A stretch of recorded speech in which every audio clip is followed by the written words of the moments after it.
Hello, everyone, and welcome once again to another Heart to Heart Talk with me. I'm John Kuert, the interim pastor at First Assembly in Newcastle, Pennsylvania. And today I'm here in the church office. As a matter of fact, it's just after the Sunday morning service. And I preached this morning on forgiveness, which is such an important subject. We're so blessed to be forgiven, but we are to forgive others as well. And I talked about that and how we should forgive freely, we should forgive fully, we should forgive frequently, and forgive finally. That is, put it in God's hands, and just allow God to do what He wants. But just forgive others. Don't hold resentment. Don't hold bitterness. It hurts us. It hurts us emotionally. It hurts us physically. It hurts relationships. And so I talked about that because I think it's very important. But one of the things that I didn't quite get to touch on this morning, and I wanted to share anyway with those who might tune in who were there at the service, but it's good just by itself. It's standalone thoughts that I wanted to share with you today in this little talk from my heart to your heart. And it comes from a book called Total Forgiveness by Dr. R.T. Kendall. And he's a tremendous, tremendous book. I would recommend anyone read it. He gave 7 steps on how to totally forgive, or 7 indicators by which we can evaluate if we have totally forgiven. Some people think that's not possible, but it is. Just as God has totally forgiven us, we can totally forgive others. And he said this, and these are based on the story of Joseph. That's one of the greatest stories in the Bible, in the Old Testament, of forgiveness. You remember how Joseph was sold off by his brothers into slavery. And he went from that pit into the pit in Egypt, and eventually made his way up till he was second in command in Egypt. And when his brothers came because of the famine in their land, and they came before Joseph, Joseph could have had them suffer. He could have had them killed. He could have done anything he wanted to them. But instead, he said, "You meant it for evil, but God meant it for good." And he never told anyone. That's the first point Dr. R.T. Kendall says in his book.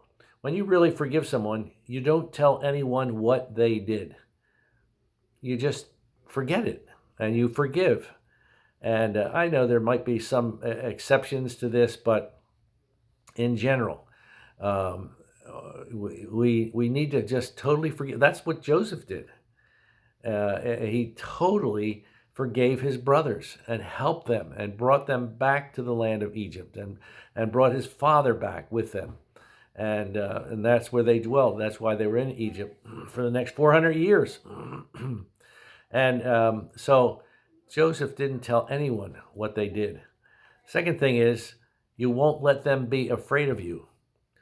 Joseph, it says in verse 2 through 4 in chapter 45 of Genesis, Joseph wouldn't let them be dismayed. That's what it says. And so when we really forgive people, we put them at ease. Like, we're not going to hold this against you anymore. That's past. It's forgotten. Let's go forward. We can't change the past. We can only go forward. And so that's the second thing he said. You won't let others be afraid of you. The third thing he said was, you won't let them feel guilty. And that's, what Joseph ultimately did not want them to feel guilty. He may have played with them a little bit for a little while, but ultimately he didn't hang it over their heads and hold it over their heads. He just forgave them. And, often I hear people say, well, I'll forgive them if they're sorry. That's the big cop-out, you see. Jesus forgave his brothers, and or Joseph forgave his brothers. And Jesus said, "Father, forgive them, for they know not what they do," on the cross, what a tremendous, tremendous thing that Christ, when he gave himself so fully and so freely for us. And then he said, Father, forgive them, for they know not what they do. It takes grace to forgive if someone's sorry. It takes a lot of grace to forgive when someone's not sorry. The fourth thing he said was, you let them save face. In Genesis 45:7, Joseph said, God sent me ahead of you to preserve you for a remnant on the earth and to save your lives by a great deliverance. And in verse 20 of chapter 50, he says, you intended to harm me, but God intended for it to be, for good to be accomplished, what is now being done, the saving of many lives. And so he let his brothers save face. You don't like push their face in it. When you really forgive somebody, you can totally forgive somebody. The fifth thing he said, you protect them from their darkest fear. You know, Joseph's brothers were afraid they were going to be exposed to their father for the evil that they had done. But Joseph wouldn't let them. He just wanted it to be over and done, and he wanted them to know that they were forgiven. And the sixth thing he said in this book, he said, you keep on forgiving. You know, it's a life sentence, so to speak. You keep doing it. 17 years later in Joshua 50, you know, his brothers thought that Joseph would finally get them back after Jacob died. So the brothers made up a story that their father wanted Joseph to forgive them. And he said, you don't have to do that. I forgive you. And he kept on forgiving them.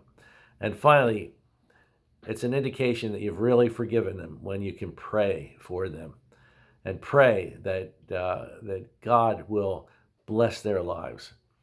And so these are just really important points, I think, to allow the Lord to help us to forgive others, to allow us to have the grace to be people that have a heart of mercy and a spirit of forgiveness that reaches out to others.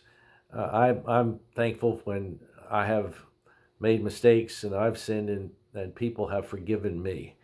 And I know that you are feel like that as well. That when you are forgiven, it's just such a blessing. It's such a load lifted. And we can do that to others. We can lift that load that they might be feeling and the tension. And it releases that bitterness and resentment in our hearts as well. So everybody does better when we forgive. And that's why Jesus came and set the example, the ultimate example for us when he gave himself on the cross. And he said, Father, forgive them, for they know not what they do. He really meant it. And so I'm thankful for the forgiveness that we have in Christ, from Christ. And I hope that the Lord helps me to forgive others. Ephesians 4:32, forgive one another, be kind to one another, forgiving each other as God in Christ has forgiven you. Be kind, tenderhearted. Let's do that. Let's be that way. Let's be that kind of people, and allow the Lord to just shine through us. And so I trust that if there's someone that you need to forgive, that you'll do that, and it'll be a blessing in your life.